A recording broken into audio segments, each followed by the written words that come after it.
I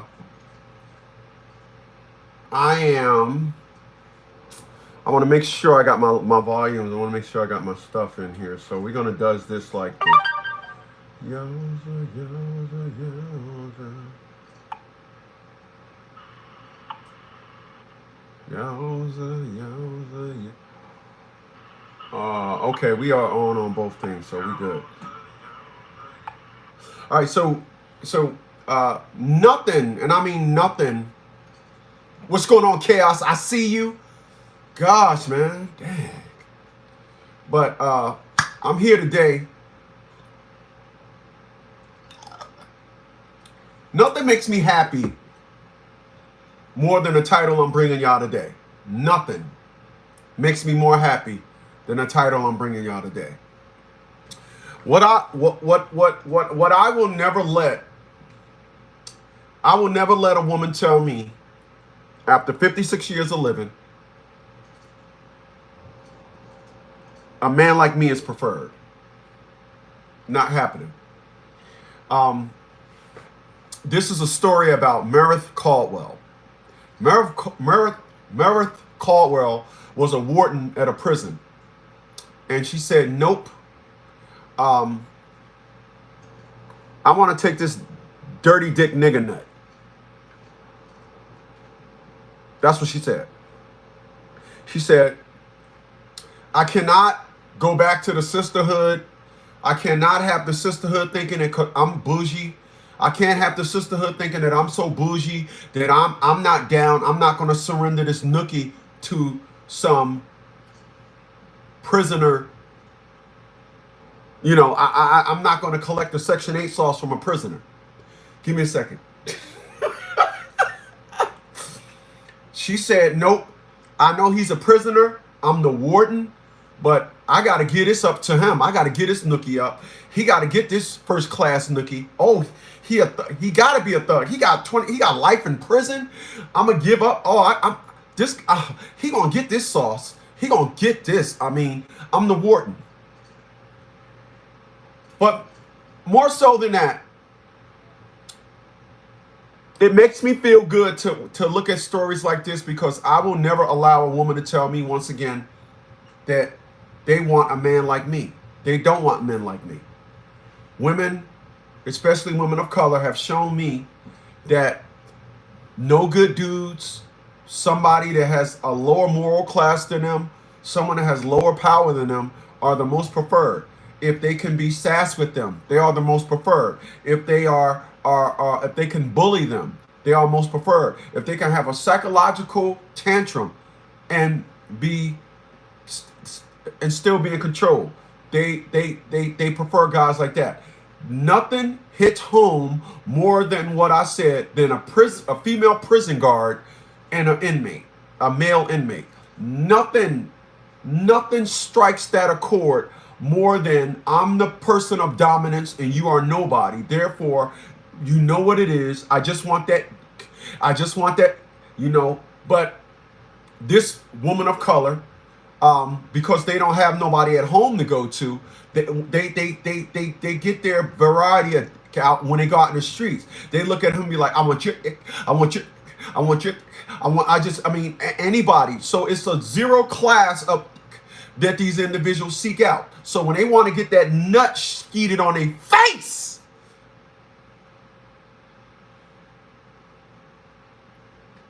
I'm laughing at something else.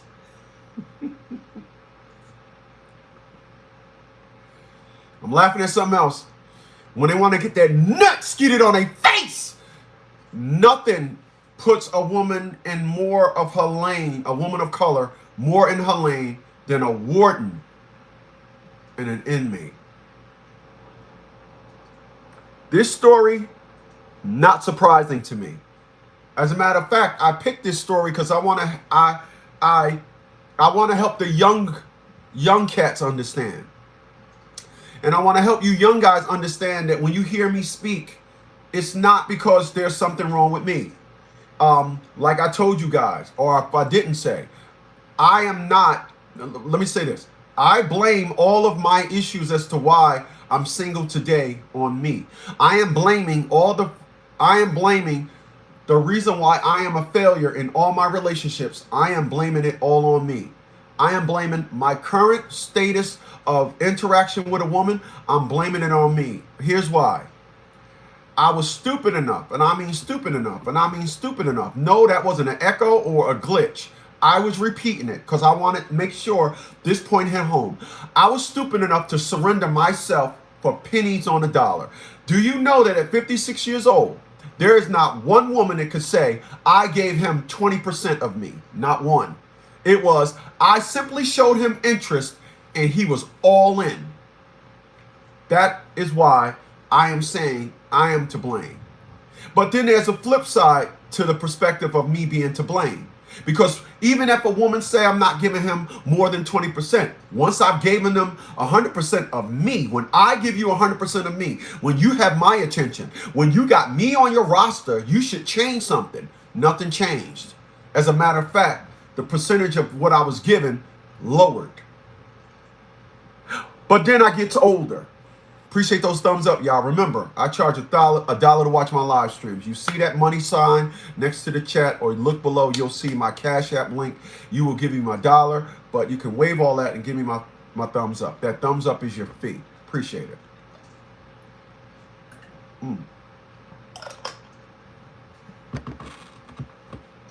Right.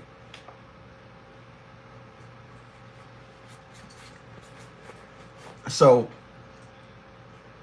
I found this story, and it wasn't amazing to me. Like I said, it was just a particular 20-year plus warden, an inmate of a prison, finds a guy that's got life and says, I want to get that dick.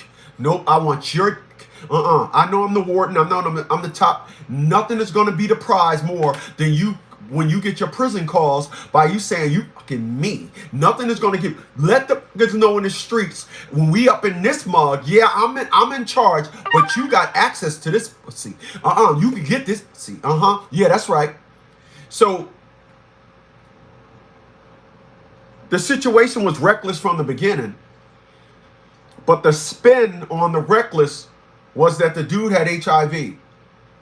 So she was getting HIV dirty dick. She said, nope, I want that HIV dirty dick. So you play Russian roulette with your life and your career, but this is all hindsight that I've seen all my life.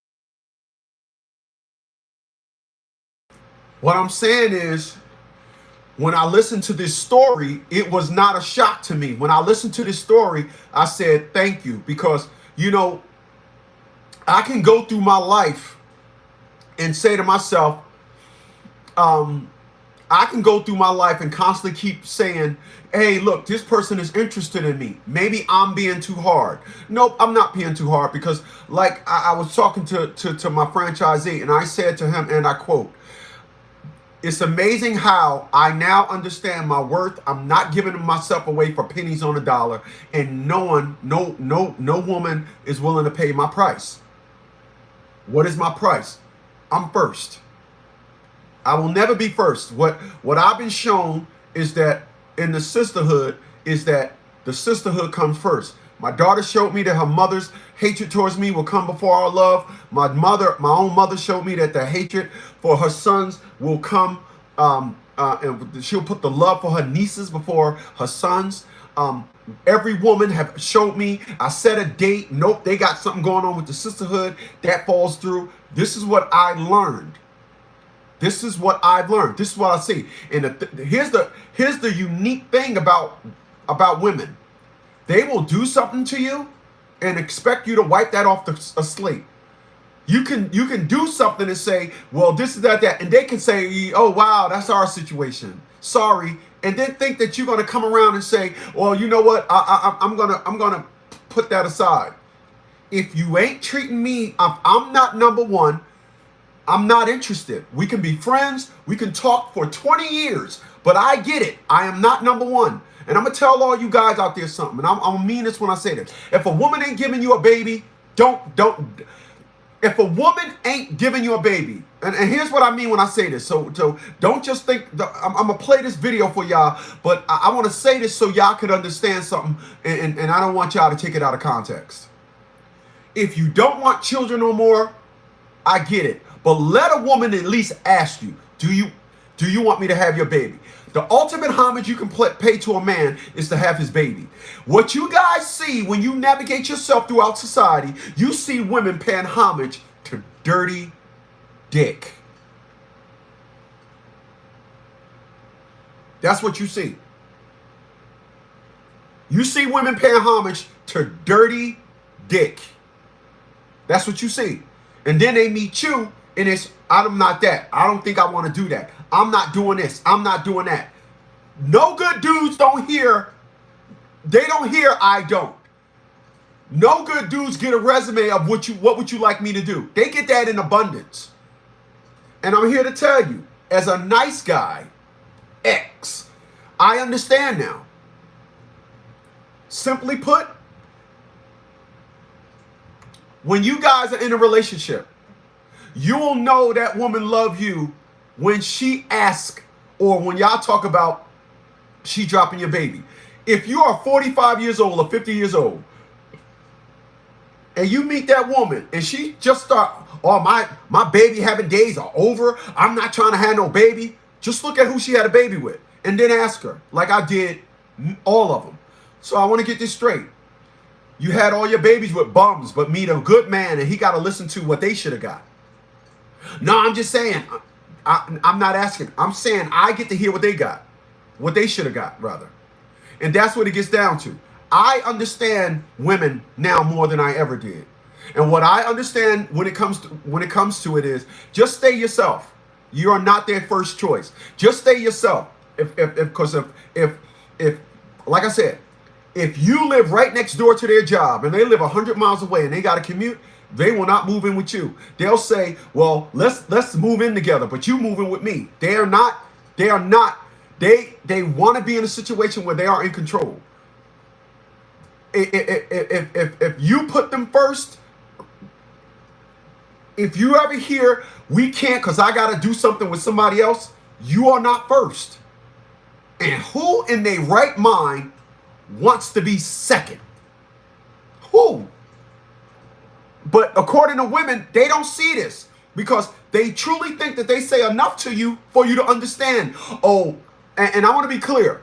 In a black community, you ain't even second. I have never met a black man that was second.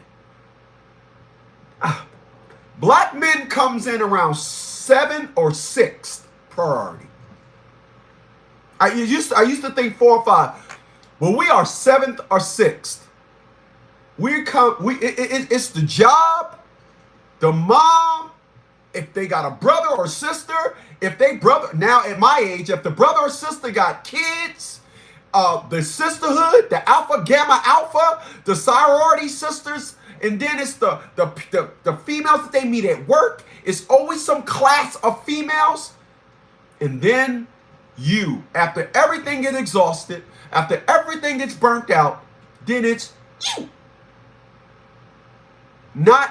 No girl, I know it's your anniversary, but my man want to just take me out for a night out on the town.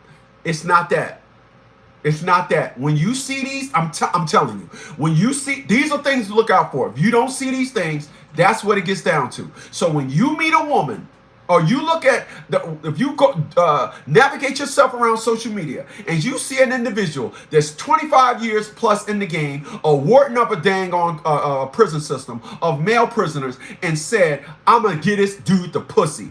Just think, that is a small version, that is not a small version. That is the larger look at what's going on out here in relationships on a smaller scale. That's what that is.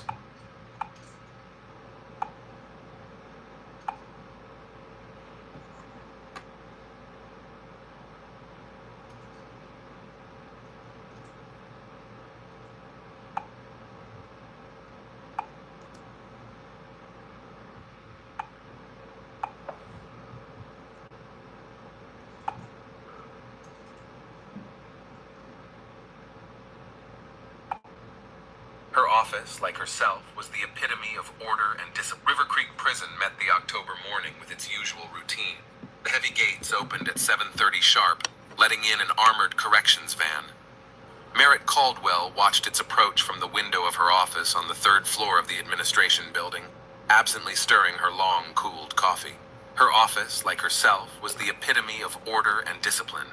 Every folder on the massive oak desk lay strictly parallel to the edge. The computer monitor was perfectly aligned. Even the blinds on the windows hung with mathematical precision. In her 25 years in the prison system, MERRITT Caldwell had learned to value order above all else. Today's transport brought only one inmate, Fletcher Carmody, transferred from the Nevada State Penitentiary. His file had been on the warden's desk for a week. 34 years old, college educated, convicted of grand fraud, 15 years.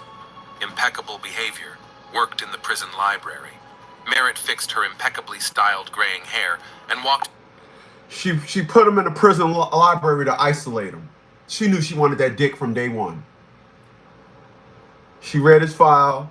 Oh, he's a first tier class. I can get some first class prison dick. Give me a second. That's what she said. She said I can get some first class. If I'm gonna give a prisoner this, he gonna be a first class prisoner. Oh, he gonna be college educated, clean, girl. Oh, somebody I can.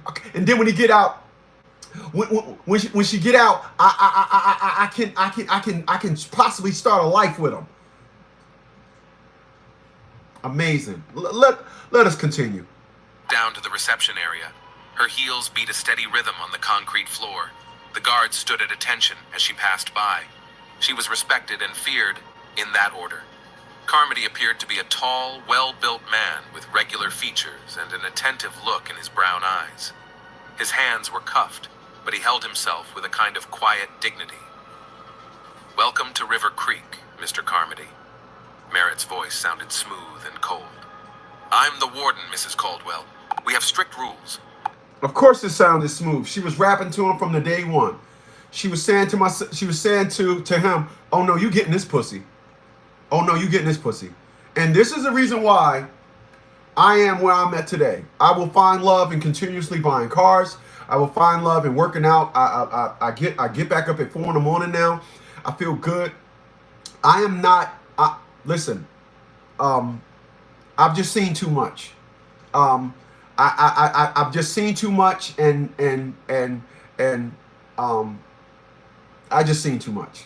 You know, if I was 40 years old, 45 years old, I wouldn't be in my mentals of where I'm at now. But I understand. It don't matter what you do. It don't matter what you do for a woman. You must adhere to their curriculum. You can have it better than them. If you renting, if you own a home and they're renting, they want you to live with them. If her parent, I talked to many individuals. They ended up living good, and then the wife just pops up. "Oh, I want to move back and be near with my mom." As soon as they move back to their mom, she's like, "Yeah, thank you." It's all over. When Atia LaShawn Bradley found out that her family lived right next door to us, the last time they seen her, she was a little girl, and the world part just so happened buy a house right next to Atia LaShawn Bradley parent.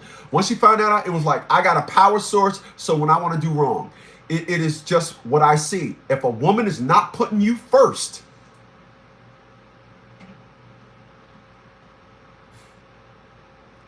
and I'm going to be clear, I don't think they know how. I don't. So this is what it gets down to. That man got transferred to that prison arm. That man got sent to that prison, but that prison is that female's world. That's her world. That's why she said we got strict rules. She just wanted to impose. I'm the boss here, but you getting this pussy. Listen, I'm not telling y'all to be like me. I'm just telling y'all to learn from me. I don't have no confidence in this thing called love. I have none. I have seen the worst dudes get the best of women. I didn't see the best dude buy Bentleys. You don't see the best dudes get with the best credit. You see the worst dudes with the worst credit. Everything is worse with dudes, except when it comes to getting the one thing that us good men want more than anything: a companion. Now it's just we ain't even in the race. I have a $5,700 Apple computer that I'm looking at. That's right there behind this tablet. There's a $6,000 TV on the wall right there. I have I'm in good health. I have no little to debt besides my mortgage, and the two cars that I'm paying on, they on one is on Turo, and the other one I make money doing Lyft. I got beautiful life, but the one thing that I could never solidify is a woman of color. It's always something. But then when you listen to stories like this, you say, dag, how did he get there? How? Because what y'all should take from this more than anything, the no good dudes are preferred. If you got morals, if you stand on your morals and you will not crack, you will not, your armor, girl, you can go ahead and be sassy, you can get attitudes all you want. Well, first of all, when you get an attitude with a man, you cross the line. He done with you. You get gone. If you're going to change the, we try to talk and you change the subject, you can get gone. If you try to deflect and all that nonsense, you guessed it, you can get gone. When you're dealing with a man, you will sit down there and since you're a woman with everything else, be a woman when we have a conversation. You don't get that. Guys like this here's a woman that's the warden of the prison, and the best she could do is an inmate with 15 years. And we expect them to be strictly enforced. Yes, ma'am, he replied. His voice appeared pleasant, with a slight hoarseness. You will be working in our library. It's a privilege easily lost. Any infraction and you'll go to the general block. Carmody nodded slightly. A faint smile slid across his face, as if he was amused by his superior's sternness. Right. A smile slid across his face because he knew she was setting him up for the dick. He knew that. He said, the library? How do I get in the library? Yeah, because you got to, when you in there putting them books together and everything, I'm getting that dick. Let's be clear. I'm setting you up to get that dick.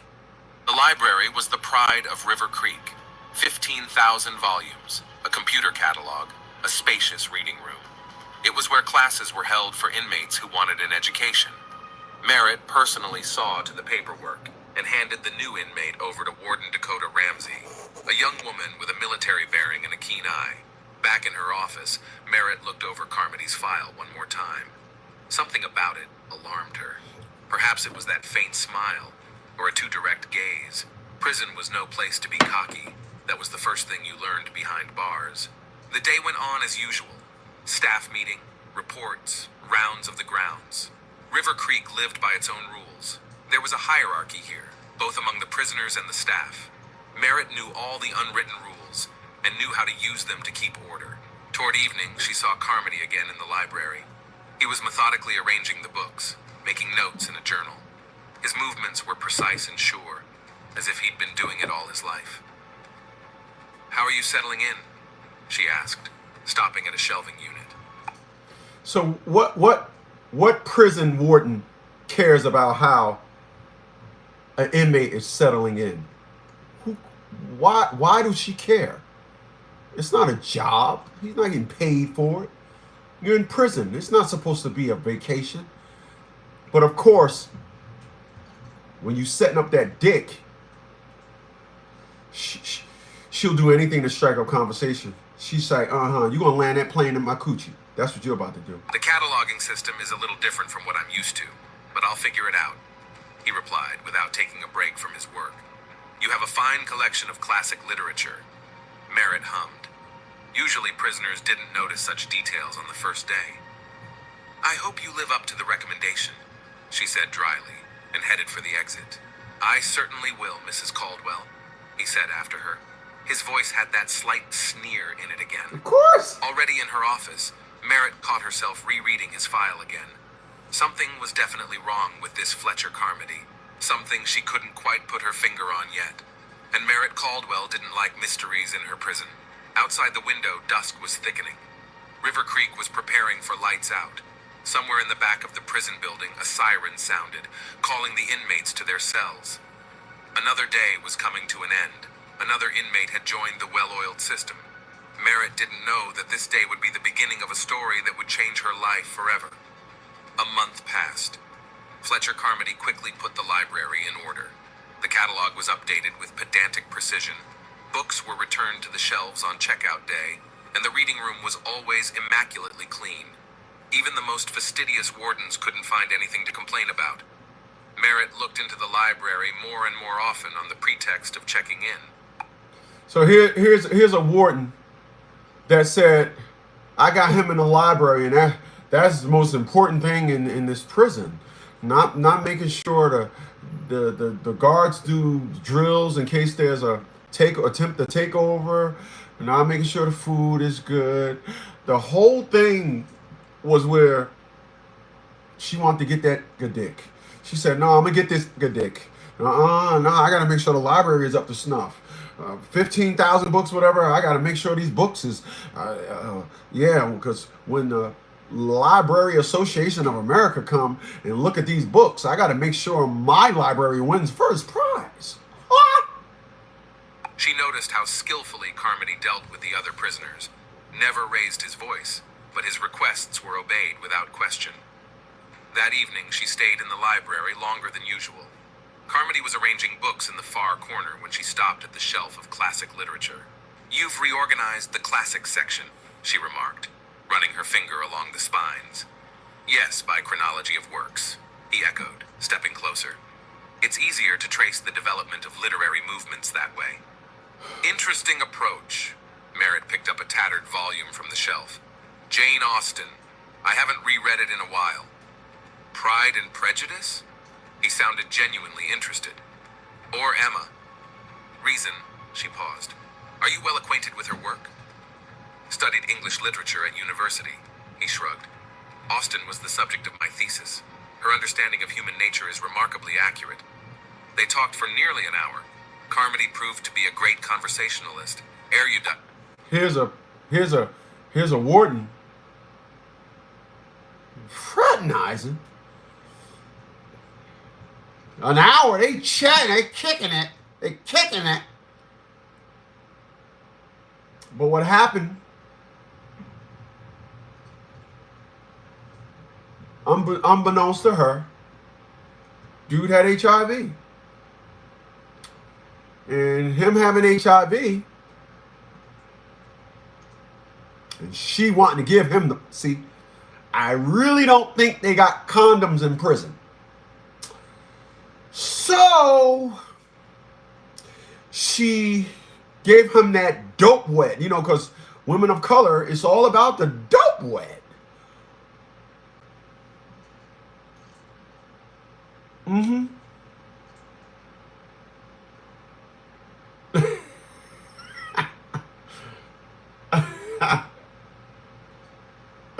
Air with his mouth.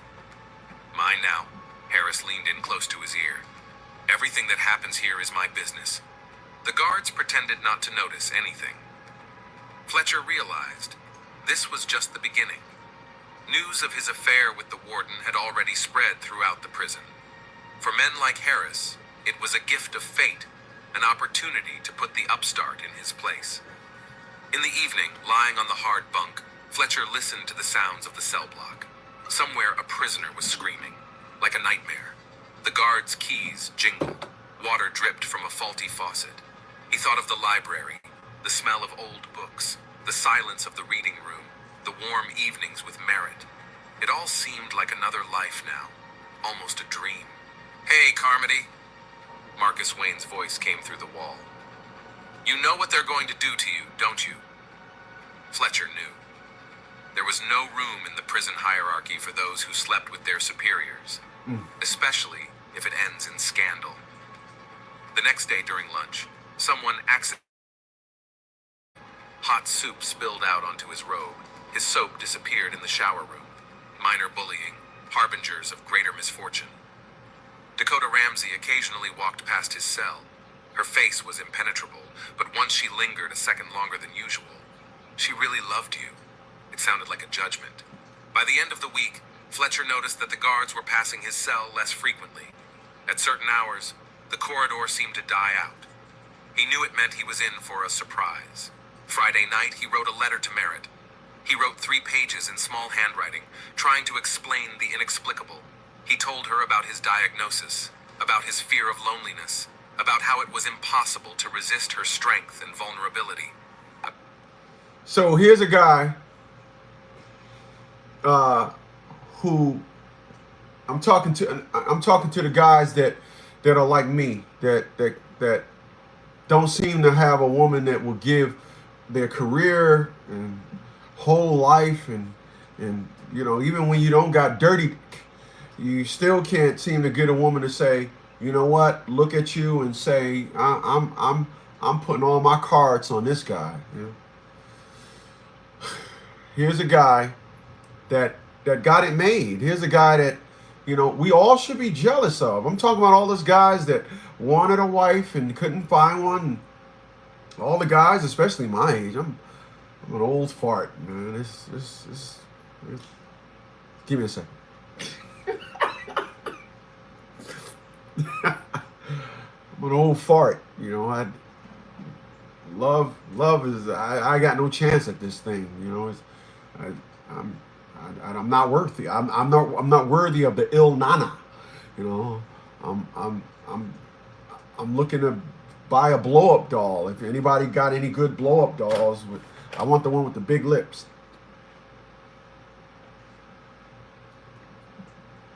I'm laughing at something else. I want the one with the big lips, you know. I'm gonna end it with this and say, you know,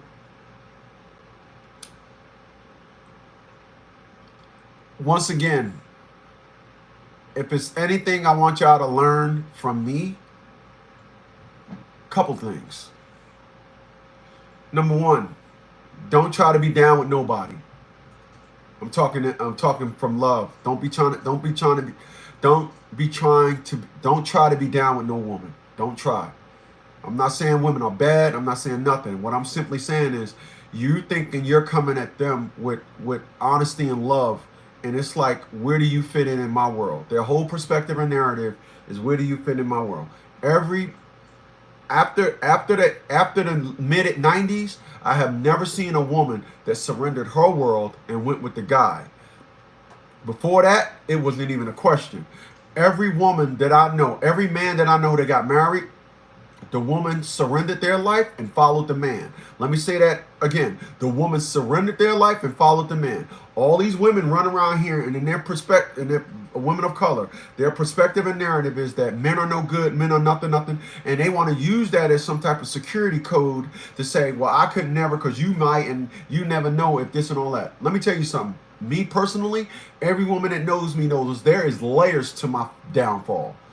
There's layers to my downfall. I'm not lose one income and I'm looking to be out on the streets.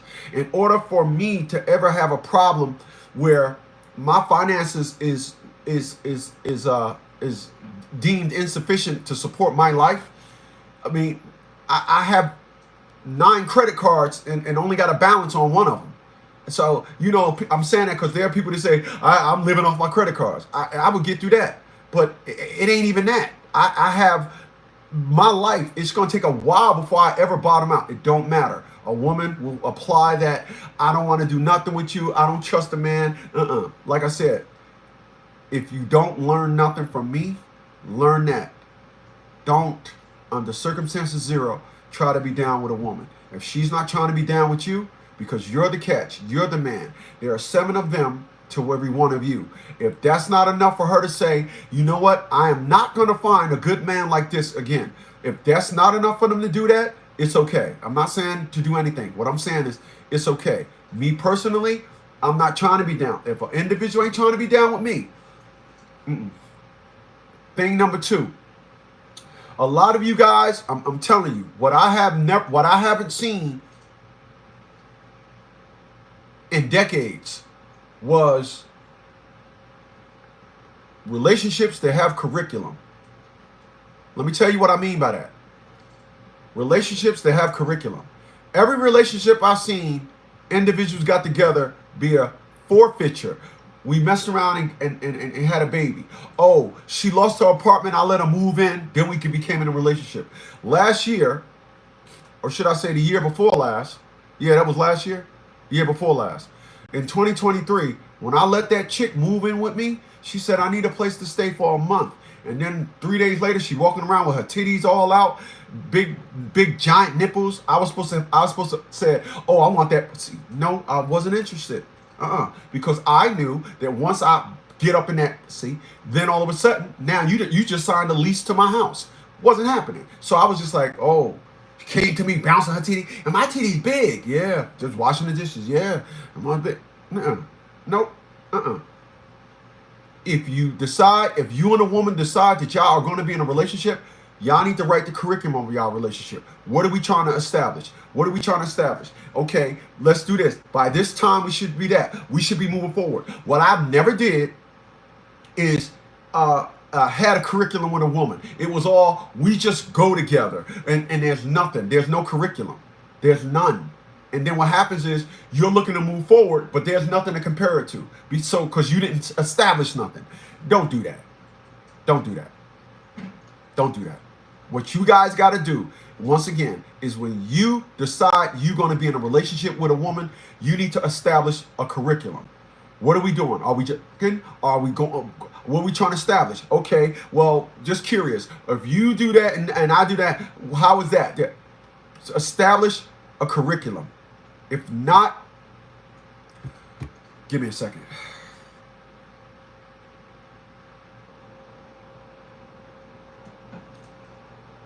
If not, you'll end up like me.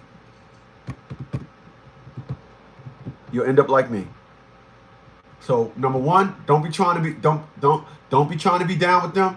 And number two, establish a curriculum of your relationship, and this is first and foremost, the third and final.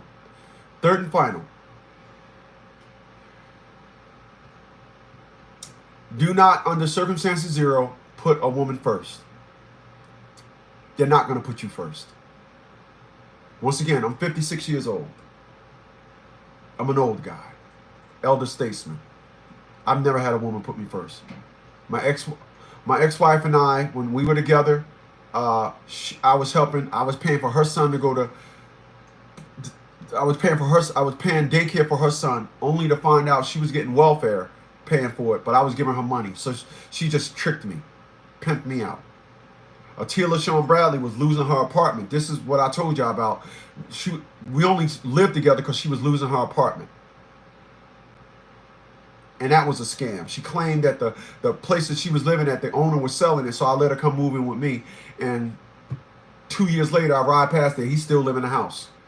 Never for sign. Never was there for sale sign in front of the house. My fault. Don't put them first. If you listening to a woman and she say I'm having issues, just listen to her have issues.